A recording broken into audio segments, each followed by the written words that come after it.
談樂佛智。有一日，佛喺舍衛國祇樹精舍，有4個新嚟嘅比丘，佢哋喺樹下面討論緊一個話題喎。佢哋就話啦，到底喺世間上面乜嘢先係最快樂嘅事呢？其中一個比丘就話啦，喺春天嘅時候，草木繁榮，喺原野裏邊玩啊，令人心曠神怡。我認為啊，咁樣就係人生最快樂嘅事啦。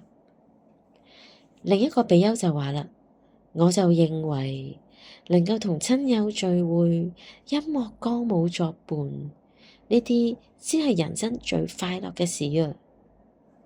跟住第3個比丘就話啦，我就認為咧，如果能夠聚集好多嘅財富，想要乜就有乜，出入可以坐馬車，着華麗嘅衣服，我認為咁樣先係人生最快樂嘅事啊。最後一個比丘就話啦，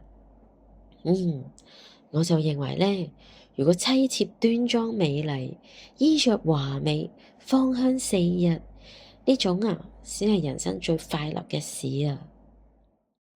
佛喺一邊聽咗4位比丘嘅討論之後，就嚟到佢哋面前啦，然後話畀佢哋聽，你哋聽住啦，你哋啱啱所討論嘅呢一個話題，其實都係走向受苦、危險、滅亡嘅道路。因為人生並冇長久嘅快樂㗎，世間萬物喺春天繁茂花開，秋冬時節就必然開始枯萎。親友們嘅聚會同歡，最終都會有別離嘅時刻。財富珠寶再多，最終都會被水火盜賊子孫所瓜分。妻妾再美，其實都係愛與恨嘅根源。眾樂失去之後，會令人產生憂苦。貪欲過強，反而令人畏懼失去。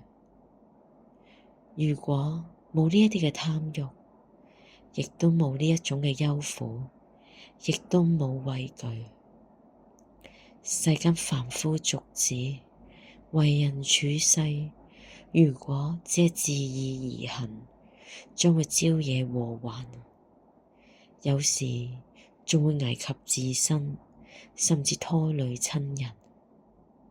所以世間好多嘅事情背後，實質上都存在着無窮無盡憂苦同埋恐怖，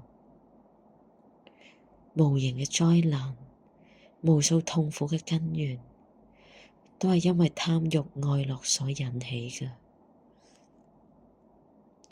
後來4位比丘聽咗佛嘅開示之後，恍然覺悟，於是佢哋決定斬斷咗種種嘅慾念，懺悔愧疚，一心求道，唔再貪圖虛無嘅榮華富貴啦。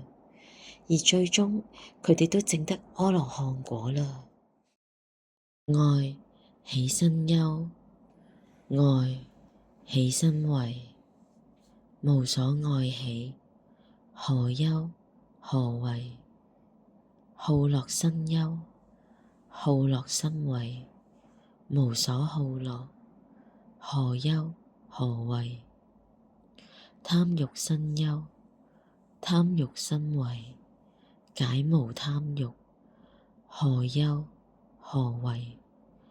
貪法界成，自成自慚，行生近道，為眾所愛，欲態不出，思證賴如，心無貪愛，必折流道。